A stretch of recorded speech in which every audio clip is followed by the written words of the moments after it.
هاوکات لەگەڵ گەڕانەوەی عەلی حاتەم سولەیمانی سەرکردەی هۆزەکانی دلێن بۆ بەغدا، دادگای عێراقی ڕافع عیساوی وەزیری پێشووی دارایی و سەلمان جومەیلی وەزیری پێشووی نەخشەدانانی لە تۆمەتەکانیان بەری کرد.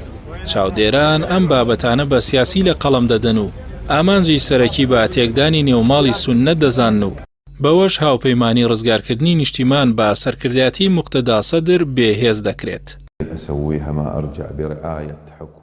سڕینەوەی تۆمەتی تیرۆر و ئەندامێتی حیزبی بەعز لە عەلی حاتەم سولەیمان و گەڕانەوەی بۆ عێراق لە دوای 8 ساڵ بابەتێکی سادە نییە.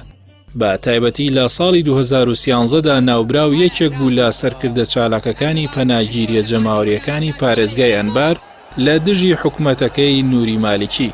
هەر ئەو هۆکارەش بوو مالیکی لە ڕێگەی دادگاوە کەسایەتیە سوننەکانی با تۆمەتی تیرۆر لە دەسەڵات و هەڵبژاردن دوور خستەوە، وەکو تاریق هاشمی جێگری سەرۆکۆمار و ڕافع عیساوی و ساڵح مطلق و زافرۆلعانی و چەندانی تریش.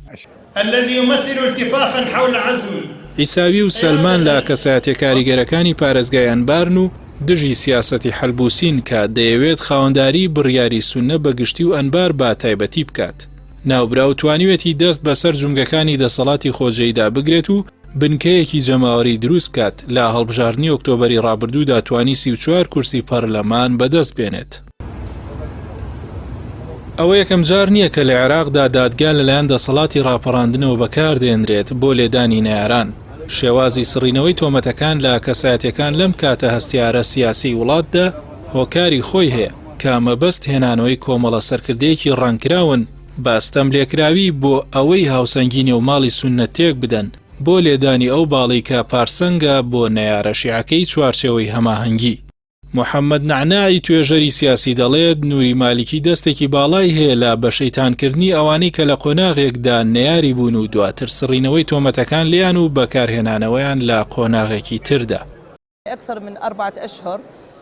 هەرچەندە عالیە نەسیف ئەندامی دەوڵەتی یاسا و چوارچێوەی هەماهەنگیە و تۆمەتانە ڕەت دەکاتەوە کە هاوپەیمانێتەکان لە پشتی ئەو سازشەوە بێت بۆ گەڕانەوەی ئەو کەسایەتیانە، بەڵکو بە بڕوای ئەو قورسایی جەماوەری و کۆمەڵگە و هۆزەکان لە ناوخۆی ئەنباردا ئەوانی گەڕاندوەتەوە. پارتی پێشکەوتنی حەلبوسیش لە زمانی سەلاحەدین دێلمیەوە ڕایگەیاند بوونمان دیارە ئامانجمان ڕوونە، لە دەرکەوتنی هیچ کەسایەتێکیش ناترسین، بەڵکو کێبڕکەی سیاسی هان دەدەین بۆ زیاتر خزمەتکردنی ناوچەکانمان.